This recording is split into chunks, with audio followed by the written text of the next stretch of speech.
GNT show is intended for mature audiences. Parental discussion is advice. Live long and prosper, bitches. Star Trek: The Final Frontier. These are the voyages of the GNT show. Our continuing mission: to explore Star Trek storytelling, to seek out new worlds and interesting characters, to boldly go where no show has gone before. Naomi Wildman. I was setting it up. Oh. Welcome to the GNT show, where obviously we have no script. Yeah, let's just get this puppy started. As always, the beautiful, the lovely, the high-booted, short-skirted, big-breasted Terry Lynn. That would be me. Admiral Shaw. She's badass. It's Ceridium. Good morning. It's Sunday on the GNT show. You know the worst part of this morning? It's not the getting up early. It's the fact they're making me wear clothes to do the show. It's time for Coffee Clutch. Strap on your helmets, boys and girls. It's gonna get rough. Oh, it's gonna be one of those mornings. Let me put on my seatbelt, my helmet with the little blinky light on top. For safety. When we decided we were going to do the GNT show, Man. one of the things we said was no standards. GNT show does not go on the air because we're ready. It goes on the air because it's 9 o'clock on Sunday morning. Mike could have snapped by then and killed us both. Pain sticks for Mike, evidently. We have our production meetings on the air. Well, it's the best way to get you to adhere to things. Yeah, you've now set an expectation. That's the thing about the GNT show is we set no expectations. I need more coffee. Wow, I'm trying to figure out whether or not I want to do general news or Star Trek news, and I figured this is out, Terry fuck having it. a series of small It's news. strokes, actually. Well, it doesn't take long for this show to deteriorate, does it? Straight the fuck downhill. I don't always podcast, but when I do, I G&T. And good morning, everybody. Welcome to episode 169 of the GNT show. Joel on True, bitches. This is Gettysburg 7. And there he is to my right, your left, wearing his Carnival Barker painted Klingon uniform with the bright colors and the top hat. Looking very good, Ceridium. Kapla! It's a wee bit cold wearing nothing but paint. I'm just saying. Thank you for listening, everybody, and I'm out now. And we've got several people in the studio with us this morning. Let's see, I'm looking around. Oh, look at her showing leg. It's Sunsail. Hello, sweetie. Hello. And we're going to get to that over there in a second. But also joining us, because Terry's not here today, are the Joan and Gary Joan Rivers and Gary Shandling of our show. It's the cast of Generations Geek.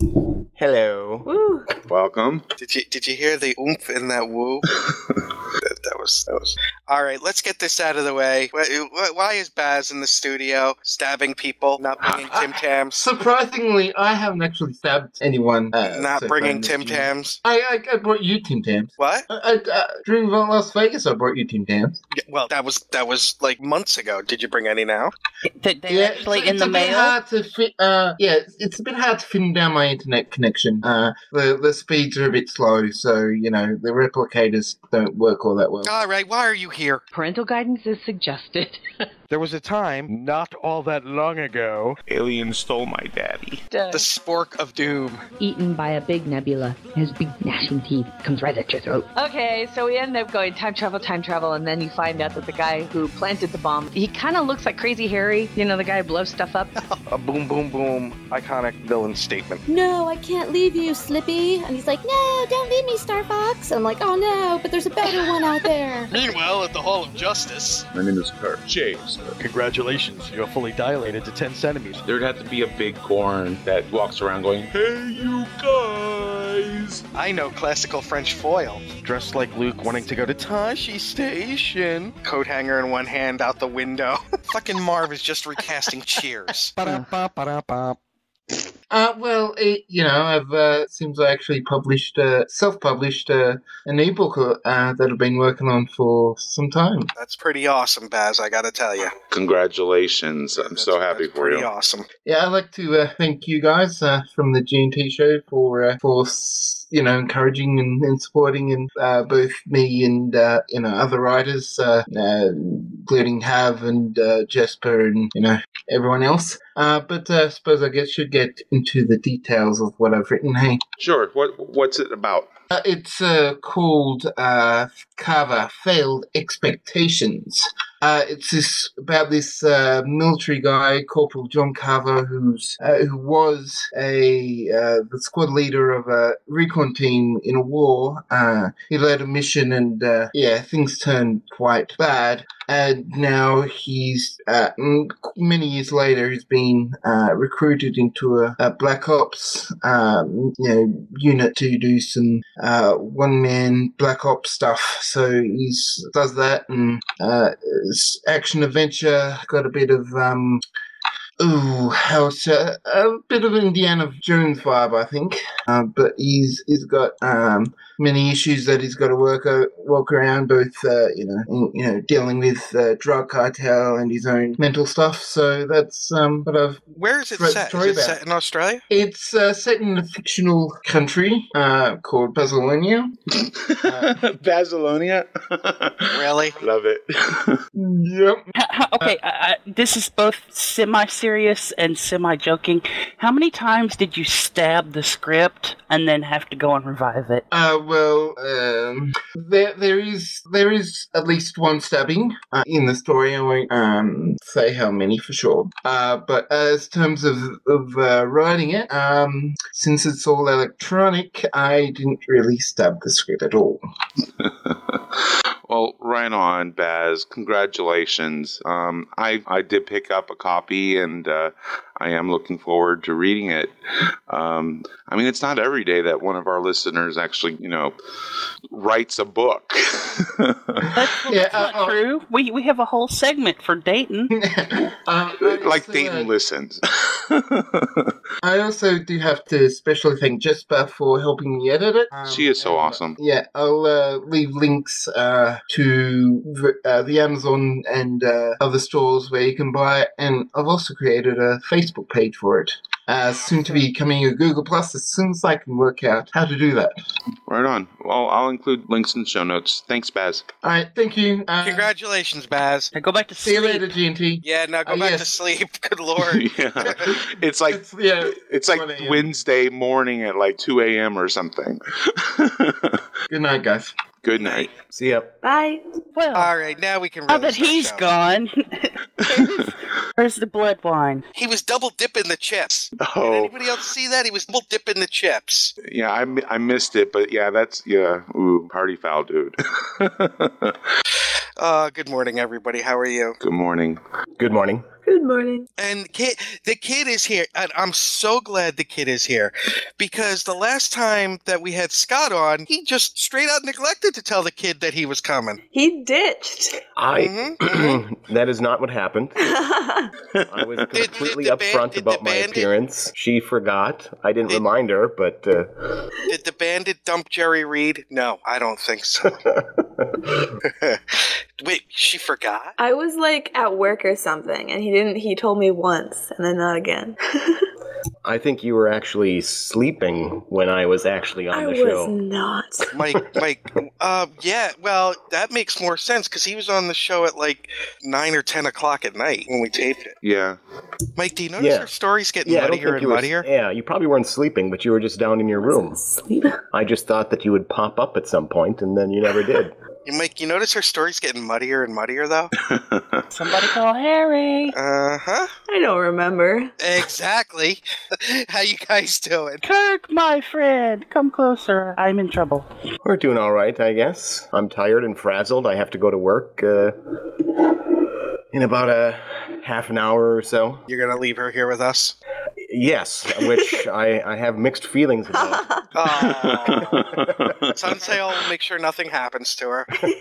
Oh, yes, most definitely. That was really creepy, Sunsail. That was intended to be. Remember, I like girls. Oh, yeah, that's right. Mike will make sure nothing happens to her. I'll make sure everyone behaves. I got my paint stick. Stood behind at her first convention. Not next to, literally behind. I was clearing the way. Oh, goodness. So, how's that? What's everybody done this week?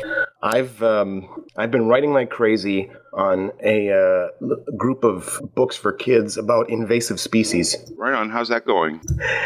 It's a struggle because they're for kids. He's not sure. He's not sure the frogs have stolen it already. Because they're for kids, they have to be targeted at a particular reading level. And you test that by running it through a website. You paste your text into this website, and it spits out a number at you. And often your number is far higher than it's supposed to be, but the website doesn't tell you why it's giving it a high rating. And so then you just have to guess, revise things, and then run it through again and get a new number. And sometimes I find myself working for a couple of hours just on 2 sentences to try to get them to the appropriate level. Oh it's my a bit gosh. Maddening. It sounds like it. You know, I'm a big fan. There's a podcast called Serial. It's by the people that do American Life or American Story. I forget the name of it. But it's a true story of a kid that is in jail for life for killing his girlfriend, although there's a whole lot that says he didn't do it. And but this week, the new episode came out, and they were talking about his lawyer. And one of the things I thought was really interesting was she was the first lawyer to argue using DNA as a defense in the state of Maryland. And she would, in order to break it down, she would go to elementary schools and talk to the kids there. And as soon as one said, "I don't understand," she would start over, breaking it down yet again. That's interesting. Yeah, that's awesome. I thought that was such a brilliant way of doing it, because like when I talk to the scientists here and they're talking about, anthrax or Ebola or this, and I have to look at them and go, nope, keep going, bringing it down, keep bringing it down. Talk to me like I'm a 12-year-old. Yeah, talk to me like I'm in high school. No offense, kid. None taken. Well, I can talk imagine to me like how I was in high school, not like she's in high school, because you're like all in all the advanced classes and stuff, aren't you? Even in the advanced classes, though, it's still the same crap until you get to college. Are you a senior now? No, I'm a junior. God damn. I remember when she was this high. You can't see it because it's good to do visuals on a podcast. Yeah. Better to do film. Audio Vixen, how has your week gone? I've been working on a project that was due on Friday that I had half the time to do as my classmates. So I was staying up late and then going to school early for rehearsal in the mornings. Why did you only have half the time? Because I wasn't at school on Monday or Tuesday morning, and then my teacher didn't give me the 2 days that I should have gotten. Yep, just trashed. Nice. Oh boy. There's a reason Romulan ale is illegal. That's true. Now, I do. Since we had your father on, he's not allowed to comment during this part. No, actually, he can. What's the new car like, and how are you since the expedition? I'm good. My friends were concerned because of how not freaked out I was. I texted, I have this ongoing group chat with some of my friends, and I was like, do you guys want to know why I wasn't at school on Monday? And they were like, yeah, tell us. And I said, because I was, and then sent a picture of the totaled Rav and said, getting wrecked. Oh, man. I'm a really good friend, and Dad, you're so proud. Yeah. One of my friends freaked out, and the other one sort of freaked out, but yeah. So. Well, I think you both have learned a valuable lesson that 5-hour energy drink is your friend. Just every drive back from Duluth now. 5-hour energy. Wait, yeah, you didn't tell us that part. You were in Duluth? Yes, we were in Duluth visiting some friends. Is that an important detail for you to know? I just like saying Duluth. Okay. Well, seriously, we said it then. We're so glad you guys are okay. Yeah, definitely. More her than you, Scott. Facepalm.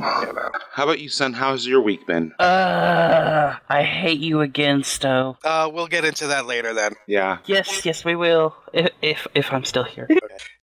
Star Trek news. I am so proud to be a talkie geek. We've got our problems with the film, which we'll get into on our dopey little podcast and nitpick it to death. Star Trek news. So congratulations to the always dreamy David Mack. There's Legos? No. Star Trek news. Yes, the story behind the story. The movie that never was made. They got a Klingon! I know. Sold. Klingon. That's right. I'm gonna throw in a Buck Mackay rookie guard. That's right. A Buck Mackay for people. It doesn't get any bigger than this. Star Trek news. Hey, so did you all see the news? Bob Orsi out of the chair? Saw the news. I don't know if the kids saw the news. What news? They haven't announced a new director for Star Trek 3. Bob Orci, however his name's pronounced. He was, I don't know, but Bob Horsey, yay! he's no longer directing it. Okay. Which, he hadn't. I mean, that was a pretty big deal to plop that huge movie into a first-time director's lap. So Well, I became confused because they were saying he never officially had it, but I could have sworn that we even talked about articles where he... Yeah, I remember as well. And, well, it's kind of disappointing because we went from someone that we knew was familiar with the current state of the universe, so to speak, and who had been in it since the beginning, and now we have almost this unknown quantity that is getting involved. There's talk of Edgar Wright, and Edgar Wright is not an unknown quantity. He's done a few things, but a lot of it seems more comedic. So I'm kind of confused. Yeah, we did the Cornetto trilogy. He would be a strange choice. I mean, obviously, though, he has a big affinity for genre stuff. And he also just left Ant-Man. Yeah, so I don't know. And Bob, even though he hasn't done any directing, he has been with the reboot from the beginning. He's, so I wasn't necessarily panicked about the idea of giving it to a first-timer since he's been so intimately involved with it, but it did seem like it might have been an overwhelming task for a first-time director. I saw something where people have a petition to have Frakes as the director. Yeah. I don't know.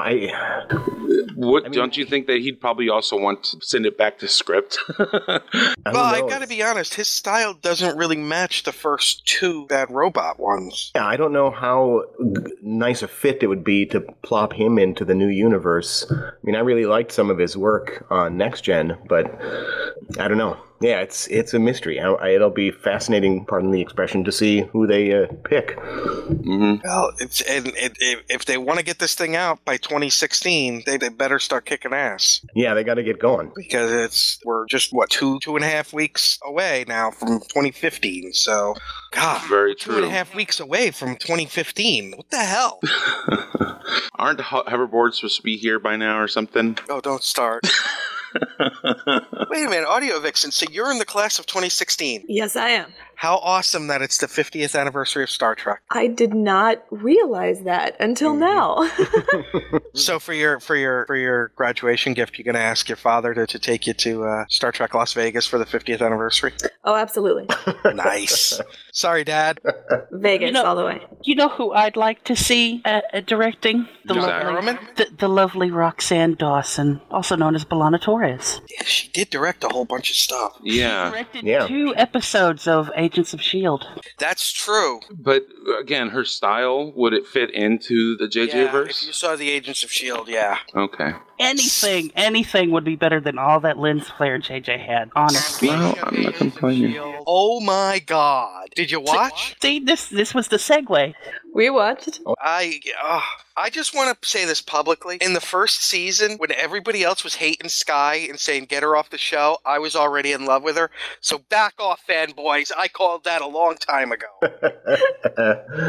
She has become an ass kicker. Yeah. I love it. And did anybody else watch Flarrow, the Flash Arrow crossover event? Yeah. I did. How awesome was that? Is that what we're calling it now? That's what it was on Twitter. It was Flarrow. It was pretty good. I enjoyed it. I love the fact it was a well done organic crossover. Yeah, and they really did a lot of interesting stuff with the difference in tone between the shows. My God, Diggle was hilarious in that. He got to show some comedic timing in that, and Cisco, Cisco is the fanboy of the shows. Yes, they're all quite likable actors, and they're just getting better and better. Now, see, I have a question for you, but I can't ask you because your daughter's here. Well, I half watched those shows. I was kind of busy this week writing. I got on Facebook. I was pulled into a group chat. And I know that's never a good sign. But once the conversation skewed away from porn, it was actually a very interesting conversation. about this particular artist. She was showing off some of her sketches and work. And the conversation, this was back in November, and the conversation, was returned to the main focus, which was her art. And so I started talking with her, and, because I really liked her style and whatnot. And we ended up hitting it off fairly well. And somehow, some way, I've ended up volunteering to write a story for a comic she wants to produce. So this month, now that I've got NaNoWriMo done, I started working on the character bios and whatnot in preparation to write a comic that takes place in the JJ universe that has nothing to do with the JJ crew, by the way. So it's been an interesting experience. I'll just say that's what I've been working on this week. Cool. How the hell you accidentally volunteered? Mike. He's a desperate man, Nick. He'll do anything for attention. What? Oh my God. Did you see they cast Jared Leto in Suicide Squad as the Joker? Yes. Thoughts? I don't know. I don't have I don't quite get that guy. I can see why he would seem like he would make a good Joker, because he seems kind of nuts. Yeah, well, I just think Suicide Squad is a huge gamble for a film, but if it pays off, it's going to pay off really well. Hey, this is that the studios have no creativity or originality thing everybody's been talking about lately. This is the gamble. This is the risk that they're taking. No, I'm saying I'm not disappointed by it at all. I think if it pays off, it's going to pay off huge. And this is like the only thing that would have shocked me more is if they made a Sinister Six movie or the Secret Six. How horrible would it be if they tried to make a Power Rangers villain/superhero movie? I don't get the Power Rangers. I never have. Maybe I was just too old when they came out. Yeah. I watched the first 2 seasons of it, and I didn't quite get it either. But when you have children that age, you kind of. Geez, if only there was somebody young in here that could. Wait a minute. I never watched Power Rangers. So I'm the only one. Wow. I had better shows to watch. There you go, and that's why we love her.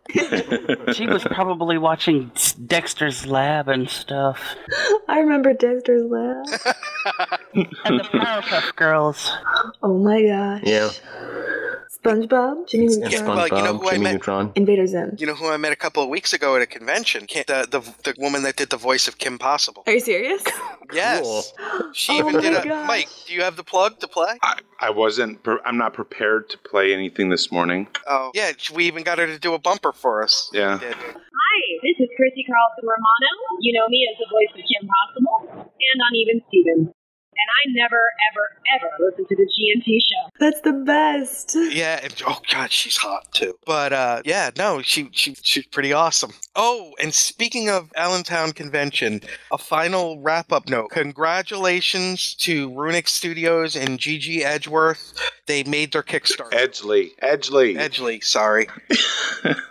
What did I say? Edgeworth. I woke up 2 minutes before the show, so back off, big man. Gigi Edgley. Hey, I sat in a room with her for 45 minutes, and it was only towards the end of it that I realized who I was interviewing and got all tongue-tied. But they made their Kickstarter goal, so that was great. Right on. Congratulations. Hi guys, my name's Gigi Edgley. I played Tiana on Farscape for many, many years, and I hosted the Genius and Creature Shop Challenge recently. I've also done a lot of work in Australia, but you guys might not know that. I just wanted to let you know I never, ever, and everything. So if you haven't listened to the supplemental log, I did with her. Please do. Speaking of supplemental logs, this last week. How fun was that? Yeah, that was a lot of fun. Maybe Scott knows them. Probably. What now? Terry Erdman, Paula Block. We sat down with them for a recent supplemental log. Nick was asking if you knew them or knew of them. Oh yeah, I first crossed paths with Paula way back in the day when I got my first couple of Star Trek stories published in the Strange New Worlds anthologies. She was still working for CBS Paramount in licensing, so she was the person that would review the stories and give the stamp of approval from that side. They are a lot of fun. Yeah, and so I've known her sort of as a professional acquaintance for many years, and yeah, so then I'm in touch with them occasionally via email and Facebook and stuff. They're great. They're wow, some of the stories that they have, and folks, people listen. It's too early for your voice to do that. Believe me, I know. I really think you should.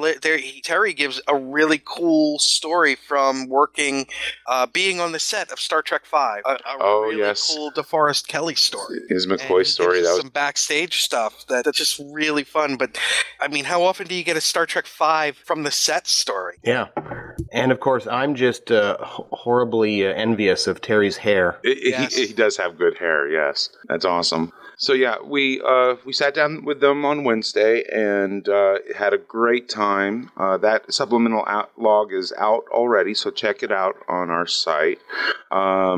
This week we have another one coming up. Let me find out what that is. We do? We are sitting down with Rico Anderson for Star Trek Shadows of Tyranny. It's a new audio series that is TOS era, but taking place in the Mirror Universe, which is kind of different, kind of unique, I think. So, should be an interesting conversation. And I think I put Nick to sleep. Oh, no. That's why you gotta push the button when you talk. What? I know, right? I didn't push the... So nobody heard what I was saying? I needed to. Oh, you needed to. Okay.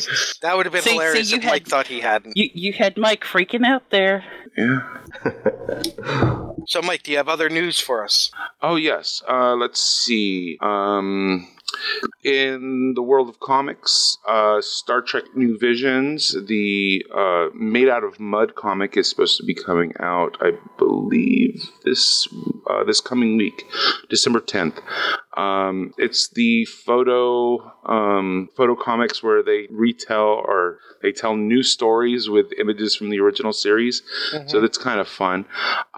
That's going to be out, so check that out. Made Out of Mud is this particular episode's title.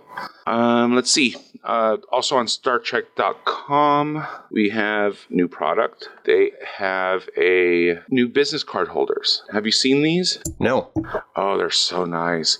One of them, they're like they look like stainless steel, but they're metal cases, and one of them has the Enterprise, on it, and the other one has the com badge, the Delta.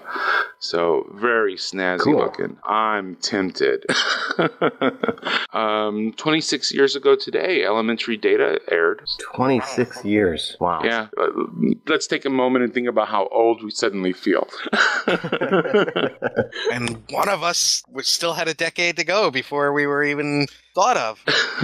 But still, that episode introduced Moriarty and living Moriarty. So I think it was also the first time that we saw an AI being created.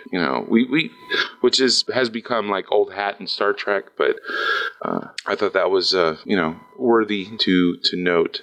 Do you guys have a favorite moment from that episode? It is a fun episode. I don't know if I remember enough of it to have a favorite moment. I think my favorite part of that was Pulaski in a Victorian dress. Mm-hmm. Because Moriarty kidnapped her. Yeah, and they're having tea and crumpets, and everyone else is thinking the worst. Yeah. He's a gentleman. He is. He's also the butler on The Nanny. Yes. That's right. So yeah, this was I think this was also the first time we saw the Sherlock Holmes episodes. Yeah, it was. So yeah, another reason to enjoy the episode. Well, there's some news here for the convention. Well, I wasn't quite done yet. There's still quite a few more, but go ahead. Continue on. All right. Our friends over at Well, he has to be. Our friends over at Bye Bye Robot have 5 new prints available. Yes. Oh, they are nice. They do such great work. And they have one that represents each of the new, each of the series. They have an Enterprise, a TNG, Voyager, DS9, TOS prints. The TOS is actually kind of interesting. It's Galileo 7. It's flying over what looks like a planet of the apes. The Voyager is, the Voyager flying through space, which they did a lot of. So I guess, the TNG print has Picard, up front, and the Enterprise kind of in the back of the distance. That looks like a cracked planet in the background. It does, doesn't it? The DS9 print, although it's kind of hard to make out, it's the Defiant, but the way it's colored, it blends in really well, too well probably, with the background. But it's an interesting print. And then the Enterprise NX from Enterprise. So very cool. Check it out, and support Bye Bye Robot. Mike, the Galileo 7, those are the giants that, if you remember, were on the planet that they were. It's not the Planet of the Apes. It's the life forms that were on the planet that were killing them.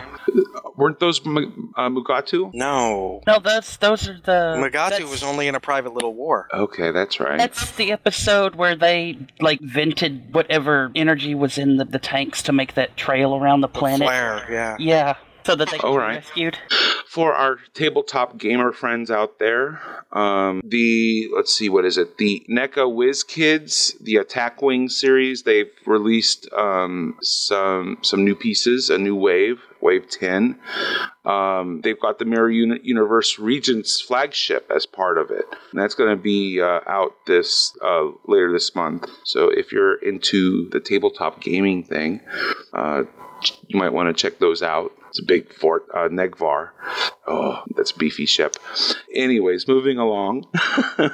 Something else that happened this week was we ended up launching Orion. Yes. And did you know that we sent Captain Kirk up there? Captain Kirk was aboard. Actually, it's from the episode with the Tholians. They had an action figure with Kirk in his little space. Oh, with the spacesuit. With his spacesuit. It was so cheesy and so awesome at the same time. Yeah, so, they, as they do for testing and whatnot, they loaded it up with a bunch of little trinkets and souvenirs, to send up and then right back down. And one of the things that made the cut was Captain Kirk's little action figure from, it looks like Amigo doll. No, it's not Amigo, but yeah, it's that style of action figure. So I thought that was very cool. And of course, this is the next step for getting humans on Mars. So yay, Scott, go when NASA. you were a kid, did you have the Enterprise bridge there with the action figures? You know what I'm talking about? Generations Geek, are you there? I think we lost them. It's showing they're on mute. How odd. Oh, they're fighting. Yeah, it wasn't me. I just double checked. It wasn't me.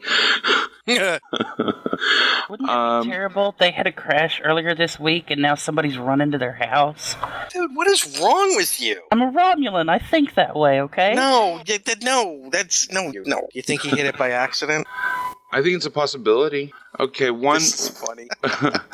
one more item, and then we can head into convention news or Star Trek Online news or whatnot. But let's see. There is some new clothing products that have been released. The link's in the chat room. Property of Starfleet Academy shorts. Welcome back. There they are. I'm back just in time to say I have to go.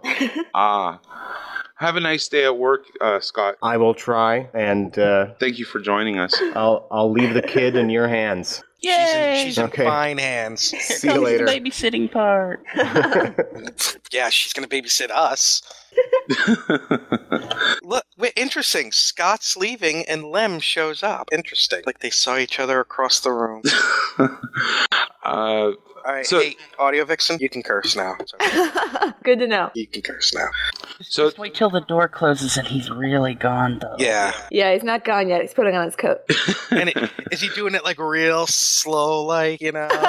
giving you the eye and the hairy hand. eyeball. Just hesitating, watching to see what happens. Takes off his glasses to clean them. Now does that. Takes another second. Oh boy.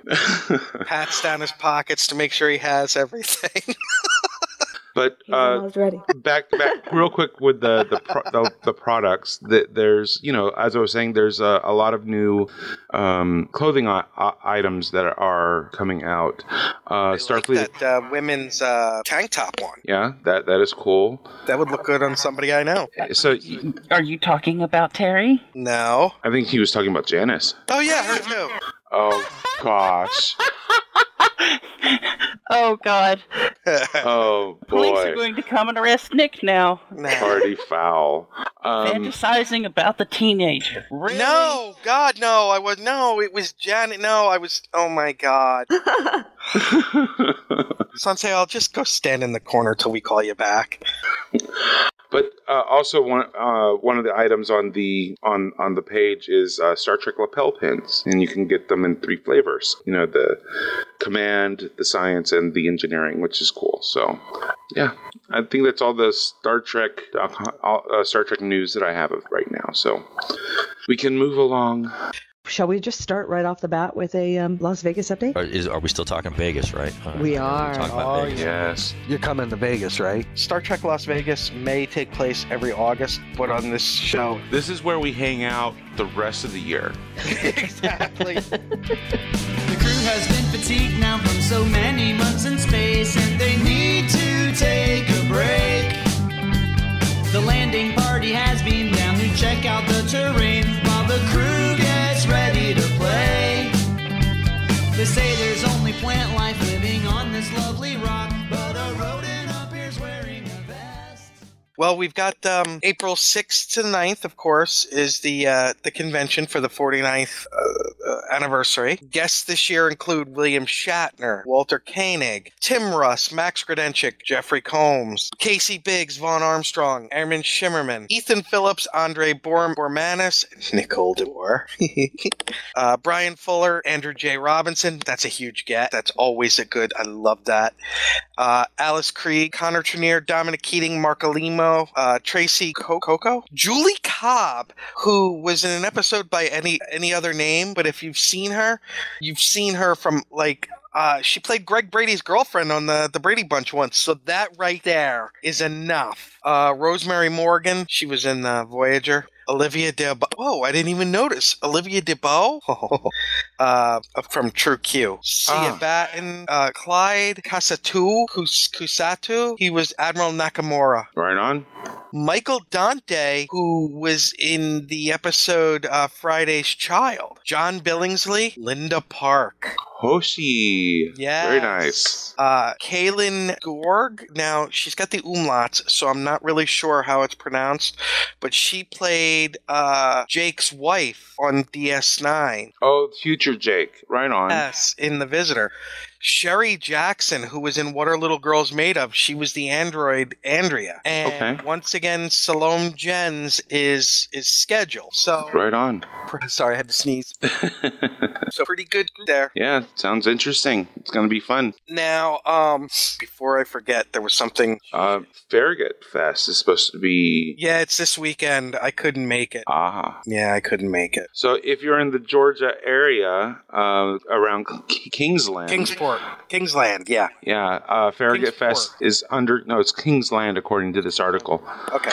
So it's going on right now. You can walk the sets, and they got their own little mini convention going on, and apparently there's a vendors area and whatnot. So Lem has not walked into our studio yet. She so rarely stops by. Well, she's always invited.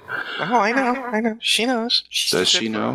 Does she know? Too good for us. She's too good for us. Oh, I wouldn't say that. She's she is awesome, but now that she's she likes us. She likes us. I think so. Really? That's what she keeps telling me. Well, she's a woman. They lie. Well, maybe they lie to you. Ooh. It's hurtful, Mike. I'm sorry. I hear a little sizzling. Oh, that was hurtful. I'm sorry. She says, "Where's the new studio at?" Oh, I guess she doesn't have the updated credentials. Yes, looks like we'll have to... Do we have updated credentials? Well, it's been quite a while since she's been here. Well, that's true. So, That's true. All right, so question. Who has seen Mockingjay Part 1? Anyone? I did. How is it? It's amazing. All right, how does it fit? Where does it fall so far into the first 3 in ranking? It is the best of the 3. Really? Yes, I promise. You know, I don't know if you know this, but I predict, and I'm going out on a limb on this one, but I predict that Jennifer Lawrence, she's going to be a big star one day. Yeah, one day. Not yet. Yeah, I think she's got it. Right on. Mike, that's a joke because it's Jennifer Lawrence. She's like the it girl. Oh, okay. Dear God. I thank you, kid, for getting I understood the got joke. I just didn't find it particularly funny. Why is she here? Why am I here? Because I'm filling in for Terry. I mean, I get to be the analytical one. Yay! Well, speaking of Terry, Janice had something that she wanted us to know, Mike. Okay. She finally listened to the episode with the confrontation. Uh-oh. As a producer, she wanted you to know that when things are starting to go like that, to make sure to tell us to pull our mouths away from the mics when we start yelling. Yeah, it was getting a little... There was buzzing and all kinds of stuff. There was Audio Vixen. Terry and I had a knockdown drag out a couple of weeks ago of like yelling at each other. They got bloody. It's always fun. Yeah. It got so bad at one point that Nick almost grabbed Sori's batleth. Almost. It's true. But she said there was buzzing. And by the way, she's now on season 4 of Deep Space Nine. Last night she got... Wow, she's on a roll. She got up to Little Green Men last night. So I had many messages, private messages on Facebook running down what was happening at the moment. Oh, look, there's a dog. Spoiler. Right on. No, I'm kidding. That's awesome though. Right on. She's in the good part now. Yeah, because this is where the Dominion starts to ramp up. I'm trying to be careful on what I say, because in 2 weeks when she listens to this and she's already on the season, hello, chat room. Hi. Hello, Jennifer Lawrence. Oh God. He's mesmerized by boobs, so you'll have to excuse him. Look, they're covered. That's no different than her wearing clothes. They're covered. You're still mesmerized by them. No, I'm actually looking at her tummy. That's what you find sexy. Hey, different strokes. How many strokes does it take? Oh, sweetie, you don't have the time. JL, I'm just kind of in shock here. Boobs are awesome. I'm trying to help Lim, but it appears that it may be something that I cannot fix. She may need to get a hold of Steve. Why? What's wrong? Well, I don't know if it's something I should mention on the air. Oh, really? Mm-hmm. What the hell? Spoilers. No. What? So hopefully Steve will... Why would someone do that? I don't know, but hopefully Steve will be able to sort it out and get her in here with us. Yeah. Okay. So, we do have an Ask Dayton, don't we? We have an Ask Dayton. So let me find the link to share with the chat room. Ask Dayton number 109. Did you see who's here? No. Our special guest this week, none other than the man, the myth, the legend, author extraordinaire. Just ask him, Dayton Ward. Up in here. He's delicious. The man is a sage. Dayton Ward is here. Hi, Dayton. Hello, Dayton. Hello, Newman. And Mark just handed him his complimentary gin and tonic for the G&T show, so that's always good. That's good. Firefly vodka. See, if we knew he was coming, we would have taken him to the green room with the green women. God damn it, go read the Ask Dayton. Oh, Dayton. Oh, Dayton. Dayton Ward is Grumpy Cat. Dayton Ward, troller of trolls. He's such a diva. Pay attention, Ask Dayton fans. Everybody got their pad and pencil ready? Yes, I'm ready. Would you like to be a part of the Ask Dayton experience? Send your questions to hosts@gntshow.com. Now, Audio Vixen, you know Dayton Ward, right? Yeah. Yeah, he does Ask Dayton, where he's kind of our Dear Abby, and this is the 109th installment of Ask Dayton. Dear Dayton, the new Star Wars trailer dropped, and people lost their collective minds. Marvel and DC film schedules were announced that seem to stretch until your girls are grandparents. Your thoughts on all this? Is this truly a golden age of geekdom or just the start? Thank you. Dayton's reply. My first thought is that I'm probably more excited about new Star Wars and superhero movies than might be considered appropriate or even healthy for a man my age. Note that I said I was excited rather than worried, concerned, betrayed, or meh. Given to the legions of mouth-frothing middle-aged fanboys bitching on the internet have seen fit to ensure all those other bases are covered, I thought I'd be different and actually be happy about something for once. Call me crazy. Of the films we're talking about here, I'm probably most interested in the new Star Wars flick. My daughters are big into Star Wars thanks to stuff like Clone Wars and Rebels cartoons, and we watched the other movies together. I was 9 at the time the first Star Wars films hit the theaters, and my oldest daughters will be about the same when we go to the next year to see Episode 7. I love the symmetry of what we'll be sharing next Christmas, and I'm not about to let the fandom menace fuck that up for me. So piss off, haters. Elsewhere, I was jazzed to hear about the new James Bond movie that was formally announced a couple of days before Nick reads this.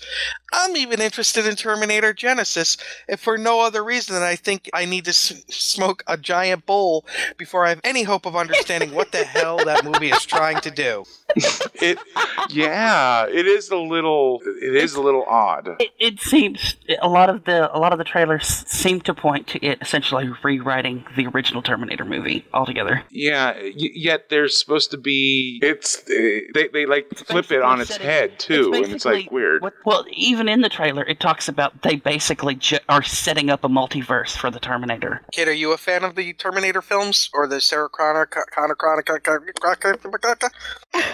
I haven't seen them, actually.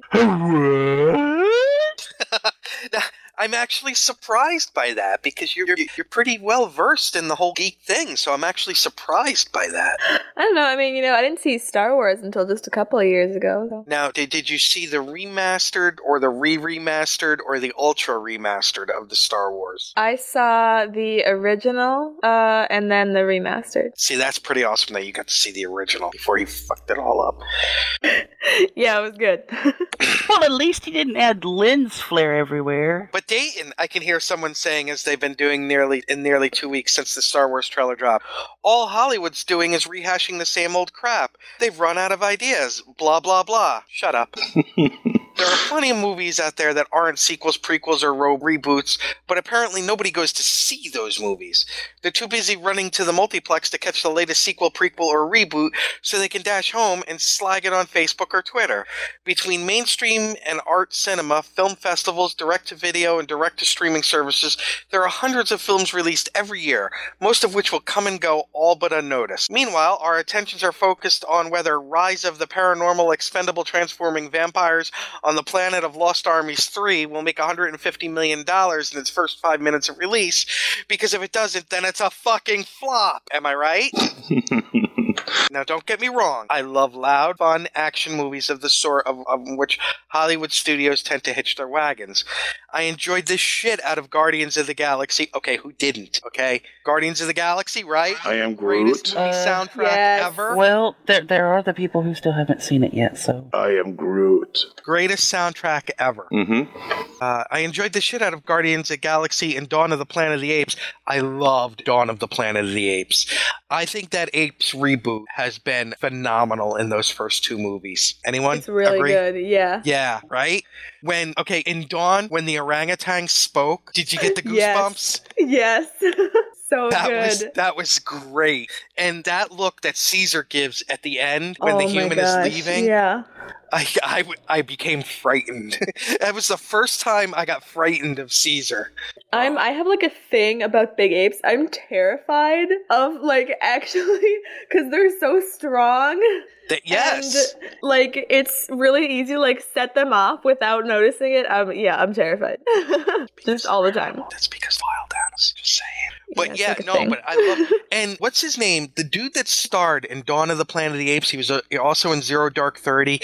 He's showing up in a bunch of stuff. I really like that guy. I hope we see him often. That he's a really solid actor. Jason Clarke or something like that? I have no idea. Anybody else love Zero Dark 30? I love that movie. But then again, it's Jessica Chastain. So let's see. I enjoyed the shit out of Guardians of the Galaxy and Dawn of the Planet of the Apes, but I also enjoyed smaller, quieter, even artsy pictures that never received that sort of attention lavished on big budget merchandising gravy trains. Anybody go to see The Monuments Men earlier this year? Yep, loved it. By the way, Fury, great movie. Or Birdman? Birdman! Or Nightcrawler? I really want to see Nightcrawler. Gone Girl, John Wick. Anybody going to see Selma or Unbroken when they hit the screens? I'm definitely going to see Unbroken. What about Edge of Tomorrow this past summer? I have to see that one. I have to see that one. Unbroken? No, Edge of Tomorrow. Oh, Edge of Tomorrow? What about Edge of Tomorrow this past summer, which had all the earmarks of a blockbuster but came and went with little fanfare? Which one is Edge of Tomorrow? It's the Tom Cruise flick. I think that it was badly named, to be honest. They changed it to Live, Die, Repeat. They did change it. Yeah. After the fact. I think we may have talked about that, yeah. And you know, a movie with Emily, well, you know what I think the problem with that is? Tom Cruise has been making the same movie so often now, I think people just ignored it because of that. He's turning into Nicolas Cage? No, Tom Cruise still has talent. Ouch. Hell, it was recently released to home video under a different fucking name. There you go, kid. In the hopes people will discover it there. A lot of people didn't or won't because they were too busy rubbing one out to the latest Transformers while bitching that Hollywood has run out of ideas. Meanwhile, the Transformers flicks are like porn and that nobody will admit going to see them, even though the last one made over $1 billion at the box office and a shit ton more money on home video. Okay, I can honestly say I've only ever seen part of the first Transformers movie. I was so disgusted by it, I have not seen any. But Dayton, you're also not counting the overseas money when it comes to that billion. And that's what those are made for, the overseas money. This, despite being such a pile of shit, that piles of shit are organizing a White House petition in the hopes of getting a new name. One review called it the best action movie ever, a statement that defies all empirical evidence, good taste, and common fucking sense, or perhaps even a commandment or two. Thou shalt not diss Die Hard, motherfuckers. Greatest Christmas movie ever. The one non-sequel, prequel, reboot movie that everyone seemed to flock to was Interstellar, but opinions are all over the map on that one. Some think it's the greatest movie ever made, while others are hoping there'll be a fucking app or some cliff notes or some damn thing they'll figure out what the hell they just saw. Of course, you know it's what Christopher Nolan intended. Way to go, old Kubrick, for the ADD age, you clever son of a bitch. Speaking of ADD, and I seem to have wandered off a bit, and by a bit, I mean I think I'm off on a reservation by a zip code or 3. Sorry about that. To address the second part of this week's question, is this the golden age of geekdom? Maybe. It's true that comic book and science fiction have entered the mainstream so far as film and games are concerned, but it doesn't mean that they, or at least some version of those stories, are no longer geeky by definition. Personally, I'm happy to see these things enjoyed by more people. There's plenty for everybody, and if that means quiet, introverted kids with Batman t-shirts don't get harassed at school, and girls who like to play Halo or read The Walking Dead can do so without having to justify their existence on gatekeeper assholes, then so much the better. Bring all that shit on. The sooner the better. Changing the world one film at a time. I'm sorry, and I come back to the chat room, and there's Emily Blount rising. Thank you, Dayton. Thank you, Matthew Anderson. Well, I was thanking Dayton for his ass Dayton. I'm thanking Matthew Anderson for posting that. Sorry, now I'm catching up on the Thank you for that one, Matthew Henderson. I'm catching up on the chat room now. Oh, look, there's the orangutan. Is everybody there? Hello? Yes, sorry. We're here. Emily Blunt would be a great Captain distracted. Marvel. You know, Captain Marvel. I want Natalie Dormer for Captain Marvel. Ooh, that's not bad. But do you agree with the people that say that Katie Sackhoff? I don't even know who that is. Starbuck on Battlestar Galactica? I haven't seen that much of Battlestar Galactica. Oh, you should. It's really, really good. What's going on with you? You can't expect her to have that valid of a geek card yet, okay? She knows Thunderbirds and UFO. She's still young. She hasn't had time to watch everything yet. No, this is true. Now that you're a working girl. Yeah. Too busy cutting pizzas. Is that what you do? You know what? Are you sick of pizza yet? I work at Pieology. Do you guys know what that is? Pieology? Oh, no, please do inform. What is Pieology? Okay, it's a chain of pizza places that started in Orange County. Okay. And a new one just opened up a few blocks from our house because they're moving out into the Midwest now from California, and they hired me. What sets their pizza apart? It's the little blue crystals. You can get any toppings you want and however many you want, and the pizza stays the same price. So it's like $8. So wait a minute. When you say any topping you want, so if I walk in there and I say I want Captain Crunch on my pizza, any topping you want that we have. Oh, okay. Can I bring in toppings and ask them to put them on, like my own special mushrooms? If you come into my store when it's not busy. Okay. Oh, see, that's why I love this kid. Interesting. And So you said really, so you can get just every topping on there, like doing a Subway sub with everything for $8. Oh yeah. Interesting. I do have to say though, I live in California. I need to track down one of these places. Yeah, right. Just saying. Did anybody? I really like it. Watch the? Did anybody go and see the Thunderbirds reboot? No, because Jonathan Frakes directed that. Yeah, it did not do anything. I don't even know there was a reboot. I know, right? So how busy have you guys been? Because that's a pretty good deal. It's been really busy. All the stoners coming in, scraping together $8 and just getting. Well, I close almost every Friday and Saturday, and especially Fridays are really busy. Like line up to the door for 3 hours. Are you serious? Yeah. What's the turnaround for the pizza? Like, if I order, how long is it until it's done? 3.5 to 5 minutes in the oven. Oh wow, you guys have it down to a science. Yeah, the dough is pre-cooked. The place is called Pieology. Yeah, that's true. That's the study of custom pizza, custom with a K. Right on.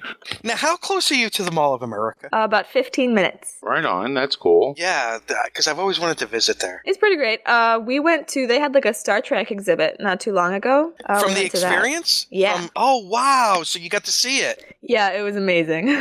Oh, yeah, because I went in Vegas when it was there full time, so I know that they're traveling there. What was your favorite part of seeing it? Being able to stand like inside the sets. How about the coolest prop you saw? Oh my gosh, there were so many. Now, did you go with your father or did you go with friends? No, I went with my dad. That's so great that you guys do that. Seriously, that's like it's a bonding moment. Yeah, we hang, we chill. Yeah, it was actually. Where's Mom in all of this? Upstairs sleeping. No, when you guys are doing the geek stuff, she's upstairs. Yeah, I don't know.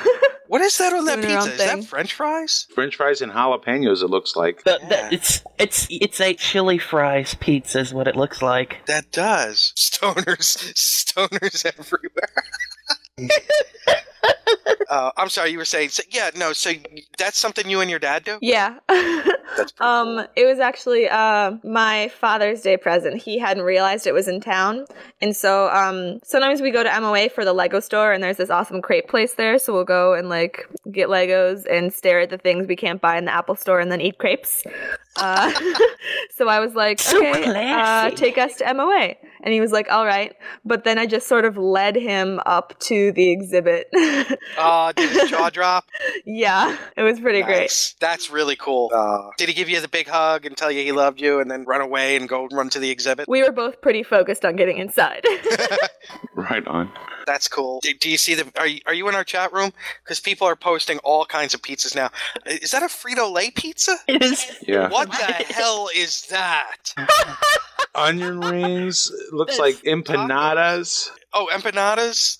Is that? It looks like and jalapeno bites. Is that pizza skins? Yeah, those are jalapeno bites. Yeah, pizza skins. And looks like mozzarella. This is like an appetizer pizza. The appetizer, the Applebee's appetizer pizza. The poo-poo platter pizza. Holy crap! That thing is bigger than his table. So thank you, everyone. I'm now hungry for pizza. All right. Go to Pieology. And I got like 80 cents in my bank account. I can't even afford. Domino's has a 50% off every pizza today, this week. I said this week. Yeah, it ends today, right? Yeah. There's a what burger kind of pizza. So what kind of crepes are your favorites? Because I don't know if I've ever had a crepe. No, I know I've had crepes. We change what we get every time, but they have like strawberries and cream and like these lemon ones that are really good. or Nutella ones with bananas. It's amazing. That sounds amazing, the Nutella with bananas. It's really good. By the way, all these pizzas going up, my stomach is just grumbling now like I crazy. like that Angry Bird pizza. My stomach is absolutely grumbling. Feed me, damn it, feed me. Okay, so I still have not updated Stowe. I want to play Star Trek Online. Engineering here. Warp engines are online. Course laid in, Captain. Engage. Your ship. Warning. Ship is under attack. Your crew. Move out. Your destiny.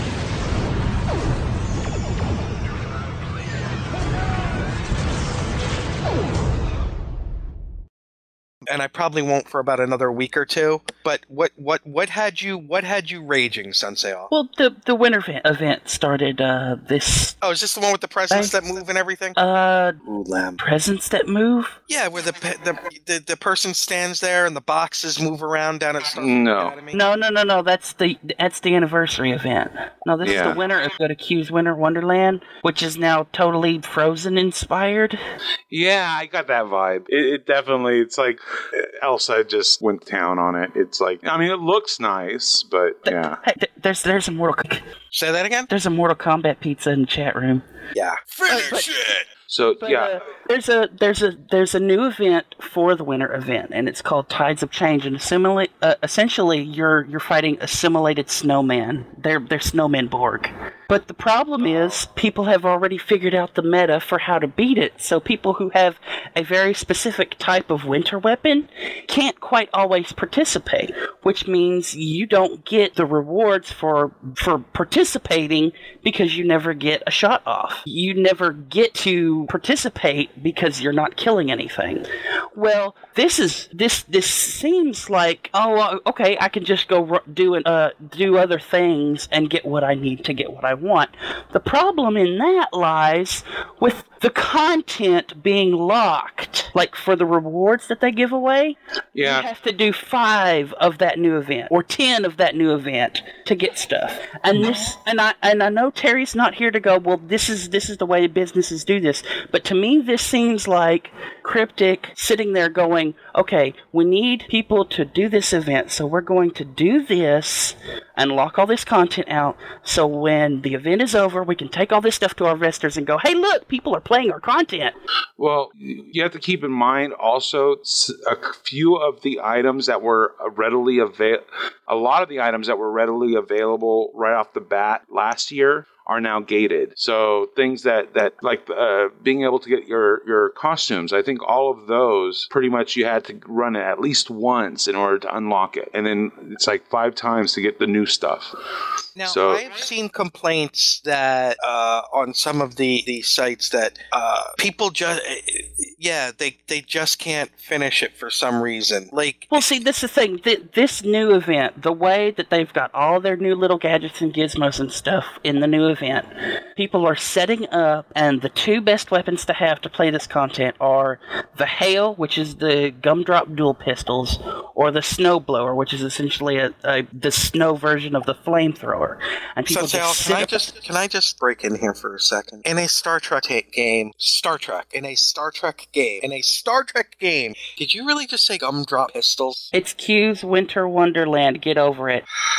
Go ahead, continue. So they sit at the top of this gorge, and they camp it with all their little gizmos and all their little weapons, and whenever the Borg pop up, they're all instantly dead. So people like me who have the Avalanche, which is basically the big cannon that takes, 1 to 2 seconds to charge up and fire anything, means I never get a shot off at anything because it's all already dead. And this is really, it's even worse because at the end of it, there's like a snow queen, like a Borg queen that shows up, and the queen is dead in like less than, 6 or 7 seconds. By just the amount of people throwing crap at it. So the only way you can ever really do that is to go to an instance that's less populated, and you'll most likely, you might get credit for it, but you're going to have a lot of time spent just solid and frozen because the snowmen do throw snowballs at you, and once you run out of health, you freeze for a while.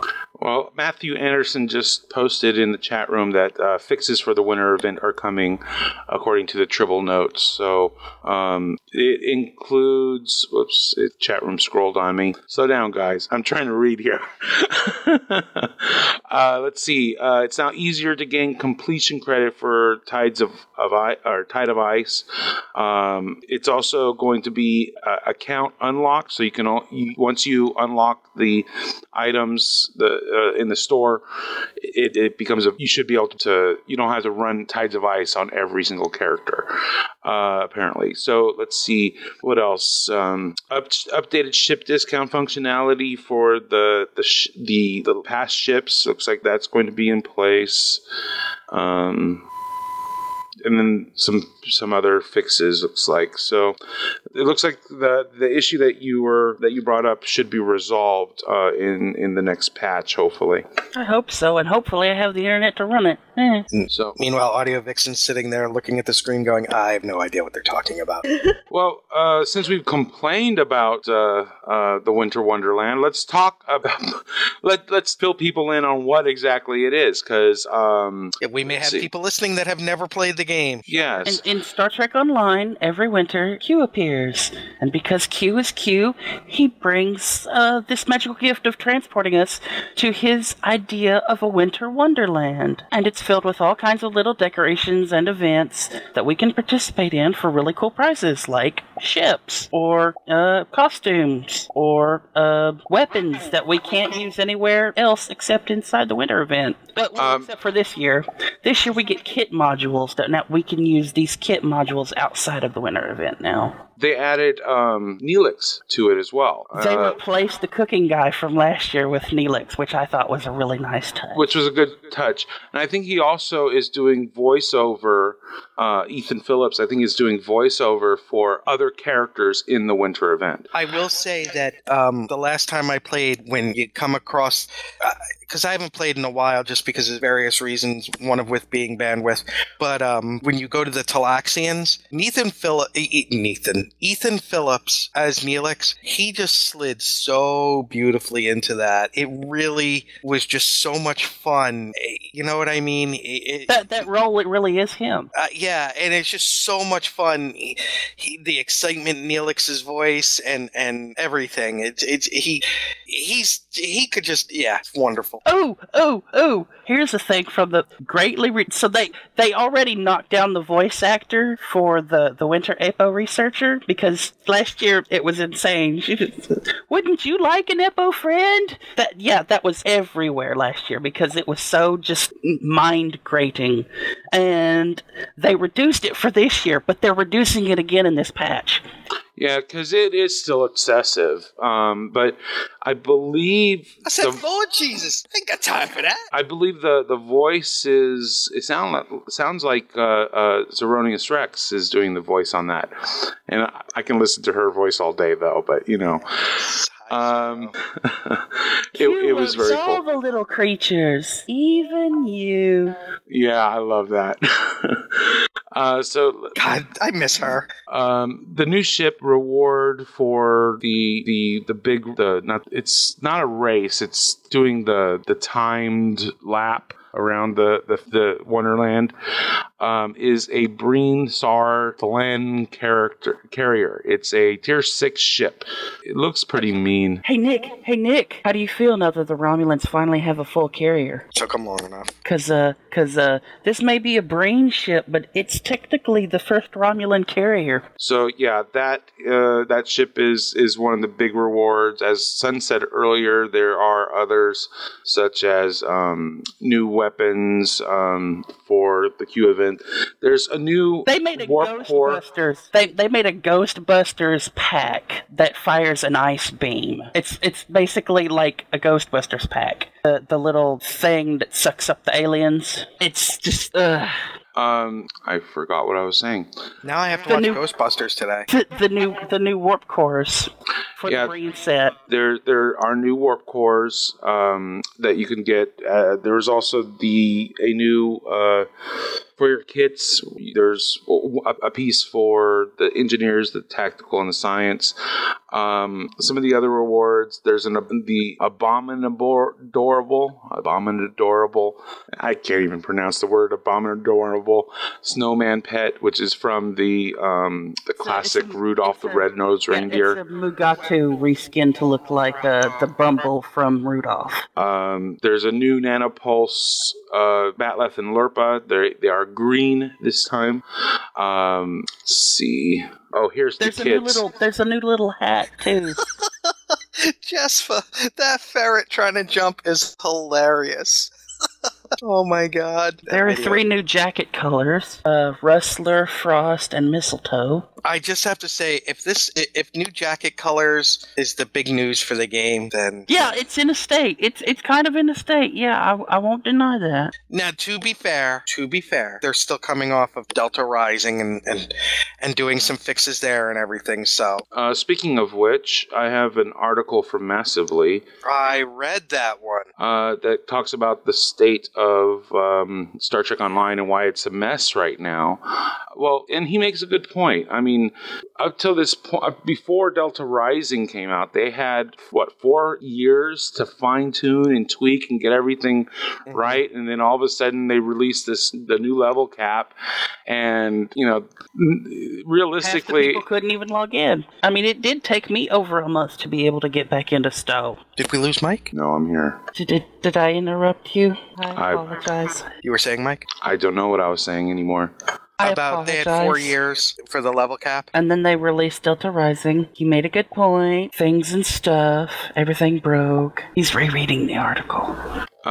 So essentially, people are unhappy with the current state of the game since Delta Rising's release, but it's not so much the fact that it's not that it doesn't work, it's just that it's not as tuned as the old content. And part of the reason he seems to explain or believe that is behind it is they released a lot and trying to balance what has already been there along with introducing new stuff, the new level cap, the new ships, the new reps, and the new specialization.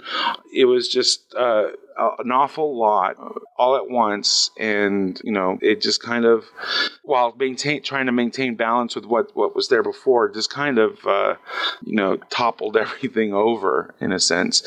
Now, with time, things will get repaired, and the queues will get fixed, and things will reach an equilibrium again. But it was an interesting article, so it'll be in the show notes. I can't be the only person.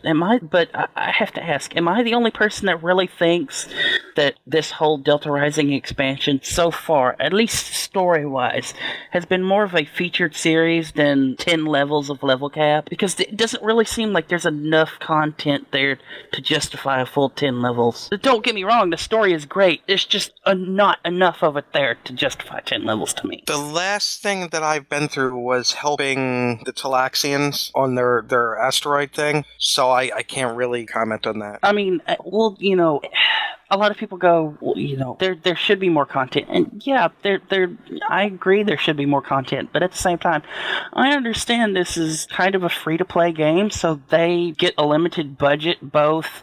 But there's also all kinds of explorations and stuff to do, right? So it's not just the featured content. The patrol missions? Yeah.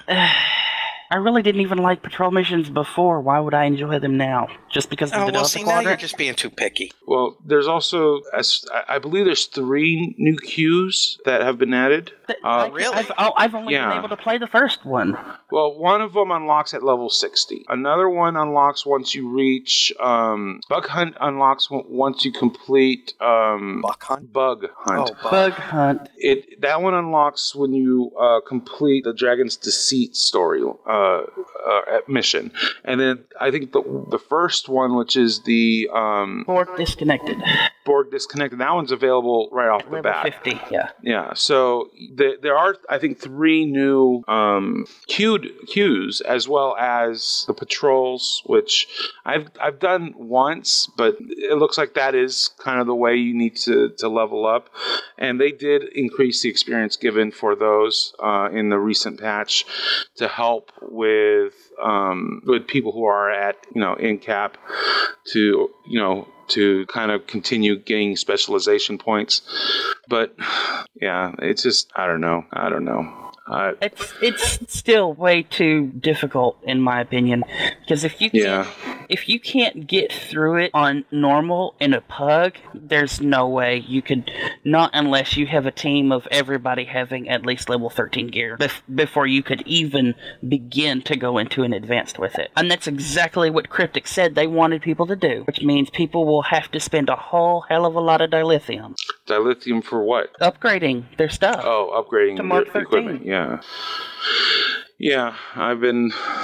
I'm trying to get all of my equipment into the ultra rare, and I can't tell you how frustrating it's been.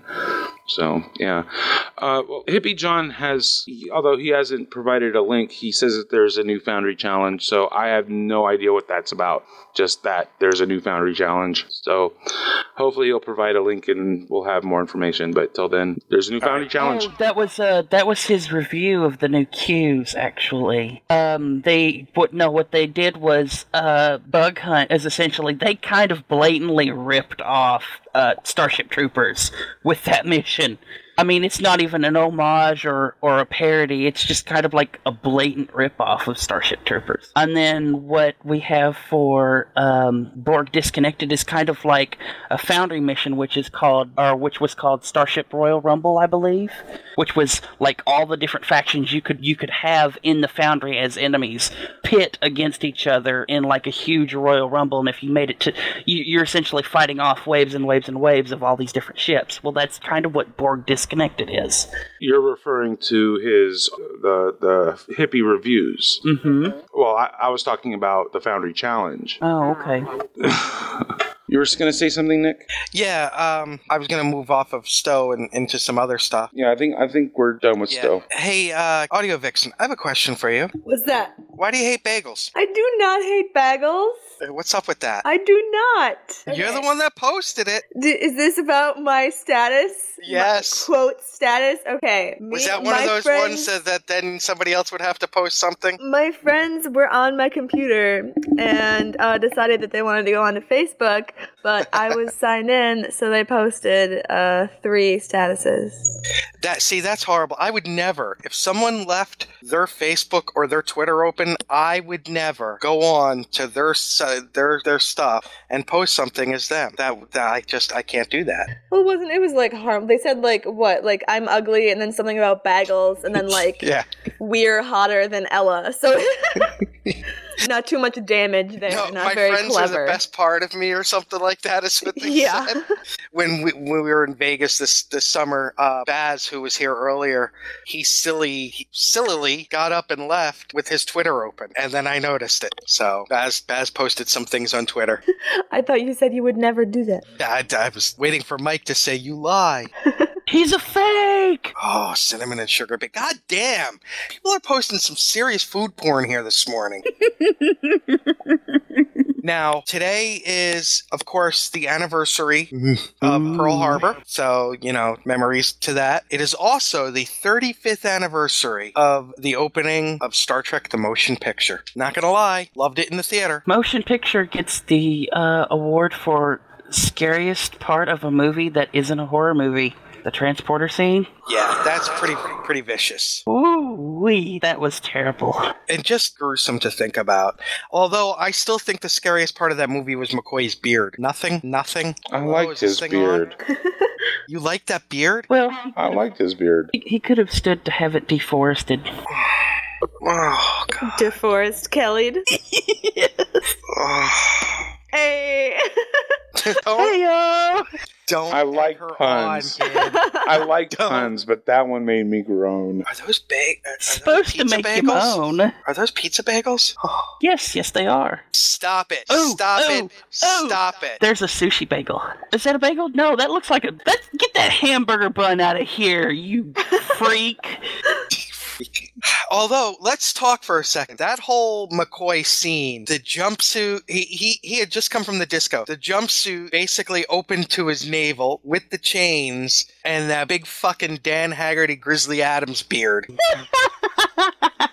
Some serious 80s, 70s shit going on there. But, you know, I've said it many times. I love the motion picture. I know for many people it goes too slow. I love that movie. And it's actually, as the years go on, I enjoy it more. The nostalgia factor goes up? No, the filmmaking factor of it. That it was made in 1979 and no CGI or anything like that. But you also have to admit, a lot of the Next Generation stuff for being like early, early CGI was really, really well directed. I thought Next Generation was all models. CGI didn't happen until Voyager. No, there were the special effects. Some of the special effects were computerized. Oh, Brett said the beard was the real McCoy. Oh. See, there are people who have worse jokes. Oh, no, there's not, son. There's really not. Well, yes, there is a whole other podcast that I do that I'm only there for the bad, to tell the bad jokes. Hold on, Jess was talking about the bagels and lox. It's traditional food of a people. So, kid, would you like to join us on the Klingons of Long Island? Aye, she's laughing at the Klingons, Mike. I hear. The little Shiska. Wouldn't that be... I don't even know what that is. She's gonna bring us a Presbyterian pie. You know what you have to do now for the Klingons of Long Island, right? What is that? Tell me. You have to have the holographic Moriarty be the butler now. Okay, now that's funny. Oh, we need one with the voice of Fran Drescher. Oh, Fran Drescher. Okay.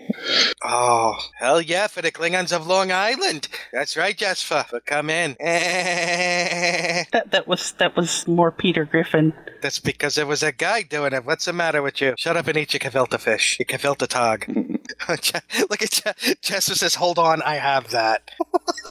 Right on. What's the matter, Mike? You're not getting into the Klingons of Long Island. He's just tired. He literally does everything around here. He's like the keyboardist in Emerson, Lake and Palmer. Nothing? Come on, people. I'll give you this. You're no Bill Maher. Thank you. I'm just distracted. Just distracted. A lot going on this morning. Everything all right? You okay? You want me to kick some ass? Thank you, Lem. Lem loves Fran Drescher, too. Thank you. I love... Oh, God. Ooh. Oh, my God. Ooh. That's actually a Klingon I could get behind. See what I did there? And then get my. Oh, I love Fran Drescher. Kid, do you watch The Nanny? No. Well, did we say that with attitude? And what is wrong with Fran Drescher? I don't know. Why don't we watch The Nanny? I don't know. It's not like she's I have lots of shows to watch. You just throw it in the rotation. You'll get there eventually. Yeah, it's not like she's drugging people and anyway. Announcements? I don't know, Mike. Do you have any? I always have some. I know. Let's see. Let's start off with Starfinder. New episode, Gorn of a Different Color, Part 1 came out this week. Check that out. It's really good. You should check it out. This is the second part in a 4-part Klingon arc. There's the link. It's also the first, let's see. There are 4 parts to this Klingon arc. 2 of them are being told by Gates of Sto-vo-kor, which are the epilogue and the postscript. And then the 2 episodes in the center are Starfinder, and they tell one huge story. I wrote it with Ross. We both directed it. I edited it. And if I do say so myself, I think it's pretty awesome. So check it out. So that's that. Let's see. Blood of the Near, we are finishing up scripts. So that means that we should be moving into production very soon. So looking forward to that. You'll finally have a Romulan audio drama to be able to listen to, Nick. Well, he's going to be in it. Or That was the last we had heard. G&T Show, our fundraiser is still ongoing. Contribute if you can. We have a test site up and running over at gntshow.com/GNT_test. You can kind of sort of get an idea of what our new site's going to look like and how it's going to work. We purchased most of the plugins that we need, but there are still a couple more that we have to take care of, and then also the subscriptions that we want, which includes a backup service as well as some metrics apps and whatnot. So please contribute if you can. Let's see. What else is there? I can't think of anything else. How about you? Audio Vixen, tell us about Generations Geek. Our latest episode is up, wherein we interview an author whose name I am blanking on. That's our girl. He just released a new Star Wars book. It's super cool. Mm-hmm. You have to go and grab it to remember his name, though. We don't have a physical copy. I feel bad. He was super cool. Do you guys release episodes monthly or bi-monthly? Tell us about your show. But we're thinking of doing... You mean Daniel Wallace wrote Star Wars: The Imperial Handbook? Yes, thank you. You're welcome. Oh my goodness, yes. I'm gonna be in trouble later. Don't worry. My dad's gonna listen and be like, what are you doing? You. We pulled it out for you. Great. Okay, yeah, we interviewed Daniel Wallace, author of The Imperial Handbook, and yeah, he's super cool. It was a lot of fun. Turns out he's actually local. He lives in the Twin Cities, so it was funny Skyping with him. Explain to us what All the Squee is. All the Squee is a new segment that I'll be doing every once in a while with my friend Lydia. She was not raised into geekdom, but has recently been discovering it more and more. She's discovering her geekdom. It's so great. It's fantastic. Yeah, we went to a con last summer, her first con, and that was super exciting. Were you there for her first lady boner? I don't know. So go on with your story. So she lately, especially just this year, has been watching everything, reading everything. She's been reading The Walking Dead. She's been watching The Walking Dead. She's been watching TOS. We're going to start having her on every once in a while so we can both freak out a little bit. Do you guys watch Arrow and Flash, though? She watches Arrow. I watched most of the pilot, and I've seen 3 episodes of The Flash. How about Orphan Black? Okay.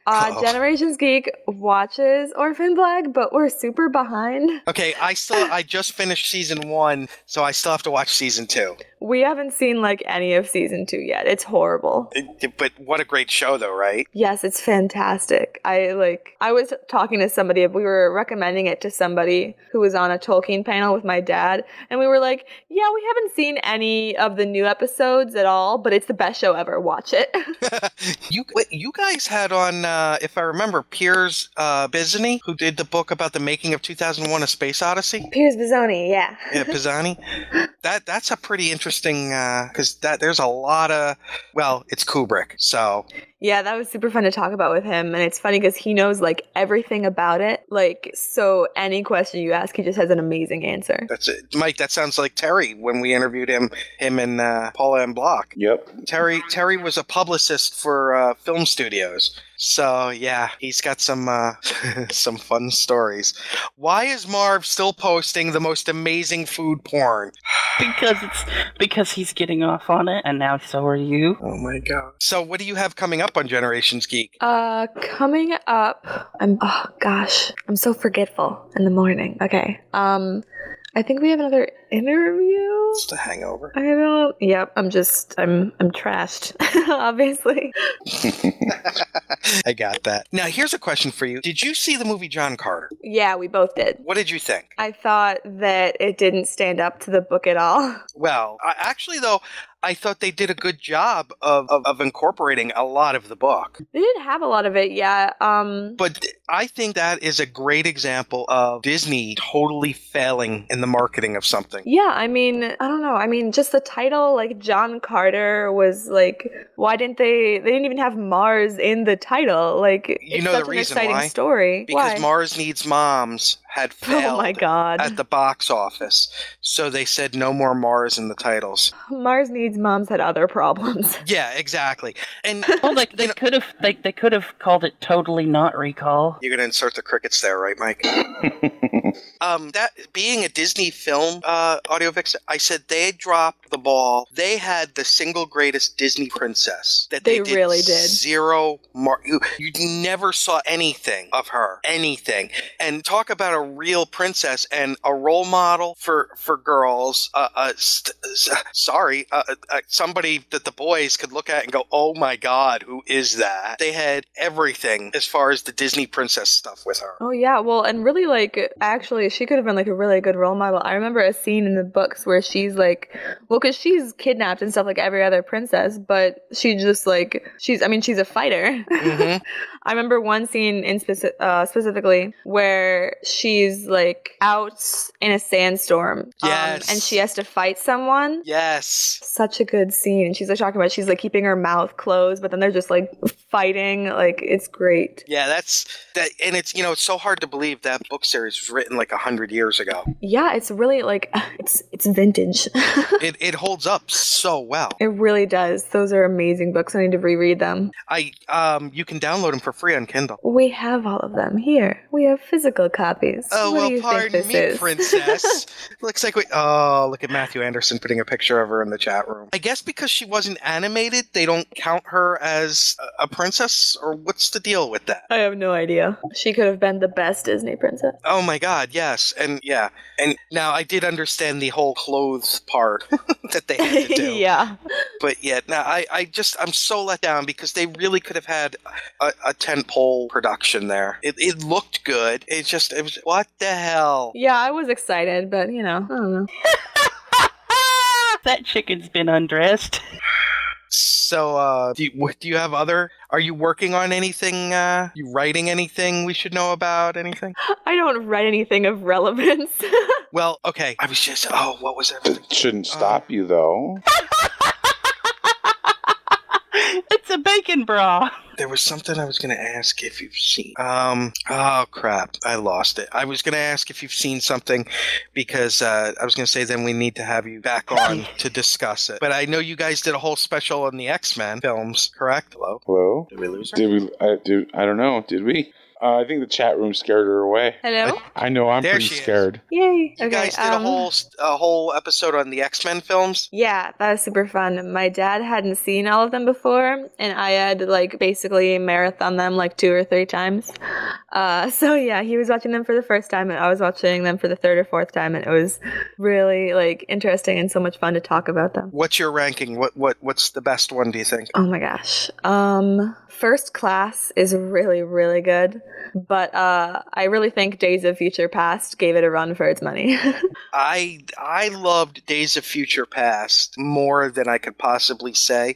One, because just the action scenes in the beginning were so amazing. Yes, gorgeous, with Blank throwing her portals around. And so and just like the way that they choreographed the whole thing, and then it had probably the single most goosebumpy scene to me, and it's a very minor scene.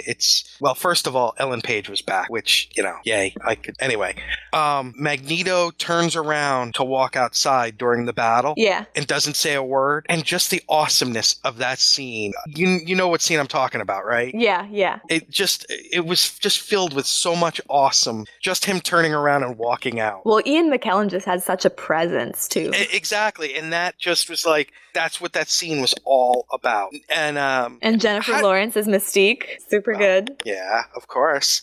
How do you rate X3? Because I actually think it takes a whole lot more shit than it should. I actually didn't. The first time I saw it, I didn't think it was like that. I don't know. When I'm watching movies like that, I don't think, oh, this is horrible. I'm just like, yes, this is movie, X-Men, good. But I don't know. I think it's definitely really, I mean, it's subpar. It is subpar, but I don't think it's worth all the shit it takes. I think it gets more than it maybe should, just because of like, I mean, how good the other movies are. Like First Class is amazing. And X2 set the bar really high. Yeah, it did. Now, have you watched Wolverine and the X-Men, the animated show? No. Okay, all right, okay. You gotta watch that.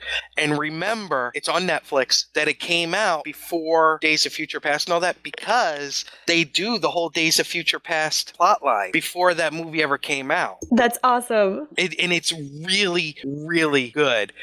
Domino is in it. There's like a whole bunch of Dazzler shows up in it. Freaking Dazzler. Okay. But definitely. I have to redeem myself as a podcaster. Okay. Our next show, we're going to be interviewing Ron Miller, artist and author, about one of his most recent books on like space art. It's going to be super cool. There you go. See, look at her selling. Right on.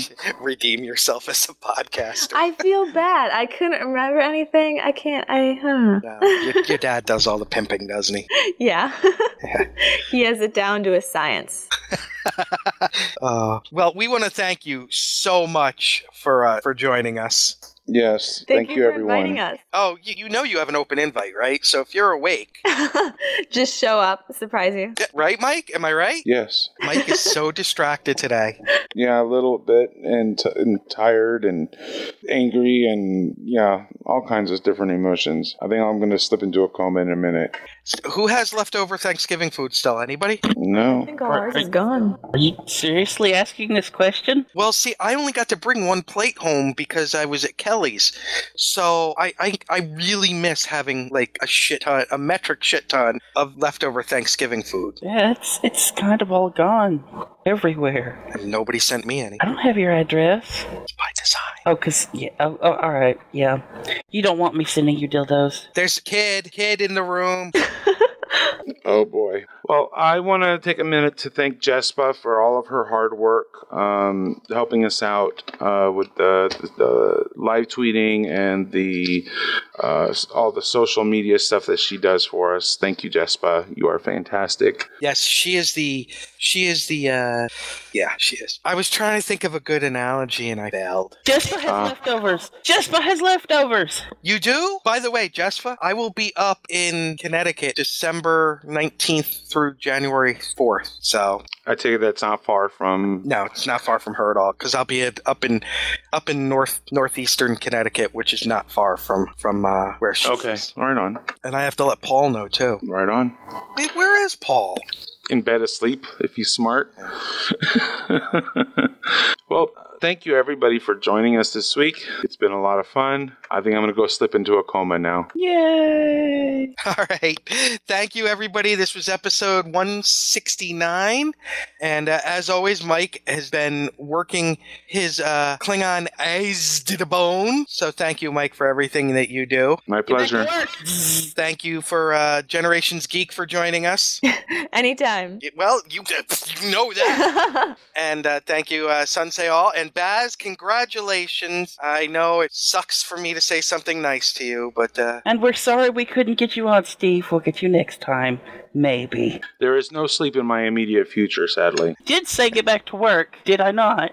Okay, Mike. Mike, give us your sign off. Kapla! Jolan True, bitches. Music for the G&T show is provided by Warp 11, Grethor, 5-Year Mission, and Andrew Allen's Smooth Federation. G&T show is a busy little Beaver production. Gonna take a 5-year tour. Boldly go where no man's gone before.